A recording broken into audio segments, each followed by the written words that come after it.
এত ঠান্ডা লেগেছে যে জগদ্ধাত্রী পুজোতে তেমন করে বেরোনোই হয়নি। বাই দ্য ওয়ে, এটা আমার আজকের আউটফিট। কেমন লাগছে জানিও। এদিকে নিচে মহারানী চলে এসেছে।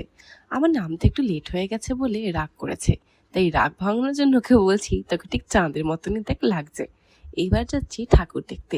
আমাদের কল্যাণীতে স্পন্দন ক্লাবে খুবই বড় করে ঠাকুর তৈরি করে এবং পুজোটাও ভীষণ বড় হয়। এই যে প্যান্ডেলটা ভীষণ সুন্দর হয়েছে, আর পাশে কনসার্ট চলছে। গান তো শোনাবেই, তবে তার আগে মাকে চলো দেখে নি।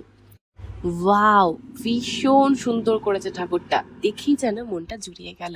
আর আমার একটা ফ্রেন্ডকে আমি চকলেটস গুলো অর্ডার করেছিলাম, সেগুলো দিয়ে গেল এবং সবাইকে এখন দিচ্ছি। এদিকে মেলাটা একটু এক্সপ্লোর করে নিচ্ছি। মেলাতে এসেছি আর মথুরার কেক খাবো না? মথুরার কেক খাওয়ার পরে ফুচকা আর একটু পাপড়ি চাট খেলাম। এরপর একটু কনসার্টটা এনজয় করেছি। ব্যাস, তারপরে বাড়ি চলে এলাম। টাটা।